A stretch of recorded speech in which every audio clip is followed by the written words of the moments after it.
en rétrospective. Pas besoin d'autres témoins, là. C'est vrai que ça a pris une débarque, c'est un moyen temps. Il faut maintenir cette petite tension-là. C'est toujours payant. Yasmine Abdel-Fadel. Bonjour Yasmine. Bonjour Mario. Après l'école Bedford, le Devoir qui fait une enquête sur une autre, mais dans ce cas-ci, on vise pas du tout un groupe d'enseignants ou le travail des enseignants. Ça se passe davantage au niveau du conseil d'établissement. Et ce qu'on apprend est assez troublant dans le sens où depuis 2019, on apprend que dans cette école-là, on n'enseigne pas d'éducation à la sexualité parce que le conseil d'établissement, qui est composé de plusieurs parents, bloque l'apprentissage de cette matière-là, qui est obligatoire par ailleurs depuis 2018. C'est assez particulier de voir comment des parents puissent finalement venir s'immiscer dans le régime pédagogique de Québec et puissent le faire aussi longtemps, parce que ça fait depuis 2019 que l'école tente d'enseigner l'éducation à la sexualité. Elle a déposé 2 plans d'enseignement, à chaque fois bloqués par des parents qui, eux, disent qu'il faut prendre en considération les croyances religieuses, les origines ethnoculturelles, leur culture, pour ne pas enseigner l'éducation à la sexualité. Et on me dirait, ben là, si ça fait partie du régime pédagogique obligatoire, pourquoi les parents peuvent le bloquer? Ben là, on apprend que la direction du Centre de services scolaires de Montréal demande à ce que le plan d'enseignement soit approuvé par les conseils d'établissement. Mais c'est un régime pédagogique, on va-tu commencer à négocier avec les parents puis le conseil d'établissement à chaque fois sur l'éducation en français, en mathématiques, en sciences, en histoire? Pourquoi sur l'éducation à la sexualité, si c'est décrété par Québec, ça devrait être enseigné point barre? Comment ça se fait encore une fois que depuis 2019, il y a ce blocage-là et que le conseil d'établissement n'a pas été mis sous tutelle, qu'il n'y a pas eu d'intervention du ministère ou du Centre de services scolaires de Montréal pour s'assurer que le régime pédagogique est enseigné? Moi, je commence à capoter de voir à quel point nos écoles, là, on n'a aucun contrôle sur ce qui est fait, même en termes d'enseignement des matières obligatoires comme l'éducation à la sexualité. Il n'y a rien qui puisse justifier ça. On parle de ça depuis le début de l'émission, mais je me suis ouvert le gros document là, du gouvernement, du ministère de l'Éducation sur les pouvoirs des conseils d'établissement.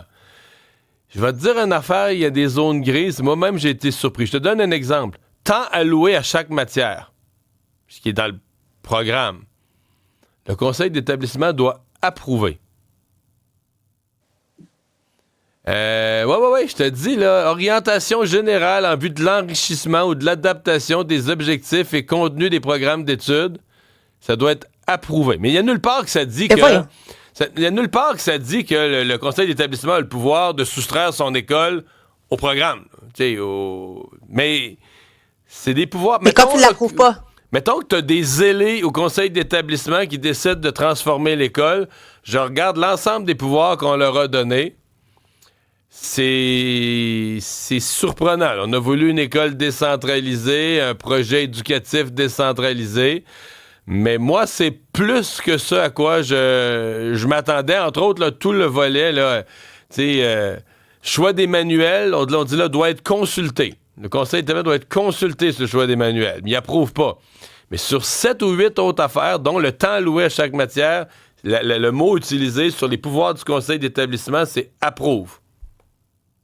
Et ce qui est perturbant là-dedans, c'est que quand on parle avec le président du conseil d'établissement qui, lui, s'inscrit en faux contre l'éducation à la sexualité, lui, il commence à déterminer que les seuls qui peuvent donner des cours à la sexualité, c'est les sexologues. Ouais, mais Tout là... ça a été réfléchi à Québec, là. Tout ça a été réfléchi au ministère de l'Éducation. On n'attendait pas qu'un président d'un conseil d'établissement qui essaie de bloquer ça vienne nous dire comment ça doit être fait. Comment ça se fait que cette personne ait pu rester aussi longtemps alors que c'est un obstacle à l'apprentissage des enfants, des écoles, des matières obligatoires? Mais c'est un élu. Et honnêtement... c'est plus compliqué que des enseignants. Les enseignants, là, à Bedford, c'est des employés. Tu as un pouvoir de gestion sur des employés. Là, c'est des élus par les parents, qui veulent une telle mission pour l'école. Elle va être compliquée, celle-là. C'est drôle, je pense qu'elle va être plus compliquée, peut-être, pour le gouvernement encore. Le gouvernement, en fait, la commission scolaire, le Centre de services scolaires de Montréal a aussi un pouvoir de mise en tutelle du conseil d'établissement. Il a ce pouvoir-là. Ouais. Pourquoi ne l'a-t-il pas exercé depuis 2019, sachant pertinemment que l'éducation à la sexualité n'est pas enseignée dans cette école-là? Et si c'était le français, les maths, les sciences, comment on aurait fait? On aurait laissé ça passer. Là, au nom de la démocratie scolaire, c'est un élu entre les parents, là, on est en train de laisser la gouvernance scolaire à des groupes qui sont extrémistes, des groupes qui ne veulent pas croire au régime pédagogique québécois. Mais le régime pédagogique québécois n'est pas négociable. Ben, je Et pensais ça, ça, moi j'ai aussi. pas l'impression que le Centre de services scolaires de Montréal l'applique, là. Ouais. Hier, le ministre Roberge, le ministre de l'Immigration du Québec, l'a confirmé, ce qui avait un peu coulé dans les journaux, mais a précisé quand même toute sa vision, son moratoire sur 2 programmes en immigration, bon, toujours dans une tentative de réduire les seuils, sauf que ce que ça va donner comme seuil pour l'année, c'est 67 000 permanents. La CAQ s'était engagée pas plus que 50 000. C'était un engagement électoral ferme. Là, on est plus proche de ce qu'a proposé Québec solidaire et le Parti libéral, finalement.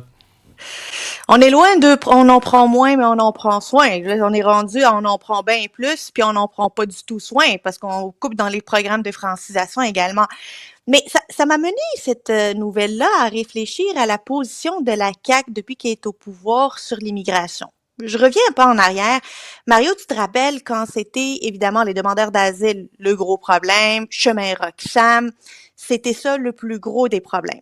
Ensuite, c'était les travailleurs temporaires. Le plus gros des problèmes, les travailleurs temporaires, donc tout ce qui est immigration temporaire. Là, maintenant, c'est l'immigration permanente. Là, évidemment, il y a 2 manières de rentrer en immigration permanente. Il y a le programme des immigrants qualifiés, là, des travailleurs qualifiés. Là, ça, c'est du monde qui vient directement comme immigrants permanents. Ça, on a toujours dit qu'il n'y avait pas de problème là-dessus parce qu'ils arrivent, sont francophones, sont qualifiés. Puis il y a les étudiants étrangers qu'on nous a toujours dit que c'était la meilleure immigration qu'on puisse avoir. C'est des personnes Parce qui qu'ils ont sont fait déjà un sur diplôme place. en français dans nos écoles à nous. Là. Fait que, ils sont Exact. techniquement, ils sont prêts pour notre marché du travail avec la langue, tout Ils sont maîtrisé. déjà là. Là. Ouais. Et ils sont déjà intégrés d'un point de vue des codes culturels, codes sociaux, ce qui fait en sorte qu'ils sont tout prêts pour prêter main forte. Là, Sauf que maintenant, là, on c'est est comme s'il y en passé a trop. Là. C'est comme si le problème, c'est qu'on se ça. sent obligé de fermer les vannes du barrage parce qu'il y en a trop. Là. Mais on ferme le barrage, les vannes du barrage de l'immigration permanente, mais on s'attaque toujours pas à l'immigration temporaire qui a la part du lion, là, tu sais, le programme d'immigration permanente géré par Québec, qui va chercher 80 000 personnes à peu près par année. Ça, on ne le touche pas, on ne fait pas de moratoire là-dessus, on ne resserre pas les règles. À plus forte raison, lorsque ces immigrants temporaires arrivent, ils n'ont pas été sélectionnés par Québec selon une grille de sélection. Ils ont été sélectionnés par un employeur, là, que lui, il regarde juste son emploi à combler. Fait que finalement, aujourd'hui, à l'heure qu'on parle, les seuls immigrants qui sont sélectionnés, c'est par Ottawa et c'est par des entrepreneurs et des entreprises du Québec. Mais Québec, aujourd'hui, ne sélectionne plus les immigrants qu'elle veut avoir. Ça pose des questions sur, on a laissé ça aller, on fonçait dans le mur. Là, on est en train de freiner de manière très sèche parce qu'on a peur de foncer dans un mur, puis quant à moi, on a déjà dépassé le mur. Ouais.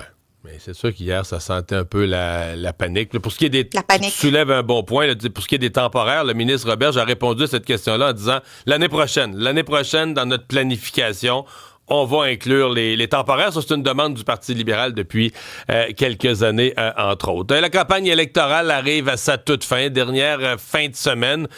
T'en retiens quoi de cette fin de campagne? Jamais les États n'ont été aussi désunis. Je dirais ça comme ça. Il y a un fossé qui s'est créé dans la société américaine qui va être difficile à combler au lendemain de la campagne électorale. Parce que là, on a tous en tête le 5 novembre les résultats des élections, mais l'après-élection, là, comment faire pour unir ce pays qui est complètement déchiré, fragmenté, divisé en deux, sur le plan idéologique, sur le plan des valeurs, sur le plan de la démocratie, sur le plan du respect, juste du respect, là, de la notion du respect en politique. Ça va être difficile. Yasmine, tout pivote autour de Trump. Dans le fond, si tu avais à faire les deux camps, là, c'est les pro-Trump et les anti-Trump. C'est plus les démocrates versus les républicains. C'est plus des visions, même ou la gauche ou la droite. C'est les pro-Trump contre les anti-Trump. C'est la clivage est aussi brutal que ça. C'est hyper brutal. Puis honnêtement, là, si on regarde, je vais caricaturer, mais c'est un criminel devant une procureure. Est-ce que C'est vrai. est-ce que c'est la procureure qui va gagner ou le criminel? T'imagines, Ouais. c'est comme un procès qui arrive à sa fin, là, puis qu'on va avoir le résultat de ce procès-là mardi prochain. C'est un criminel devant une procureure. La parole de qui a le plus de poids aux yeux des Américains? Et je te dis que peu importe le résultat, si Kamala Harris ou Donald Trump gagne, il va y avoir une frustration, une colère qui va s'exprimer et qui va avoir des impacts à long terme, non seulement sur la démocratie, mais sur le climat social américain. Et je pense que collectivement, sur le plan international, l'image qu'on se faisait du peuple américain, de l'Amérique, des États-Unis comme grande démocratie, on peut pas dire que cette image-là n'est pas entachée, n'est pas un peu diminuée. Disons que sur le plan international, les États-Unis en prennent pour le rhume. Yasmine, bonne fin de semaine. Merci. Bye bye.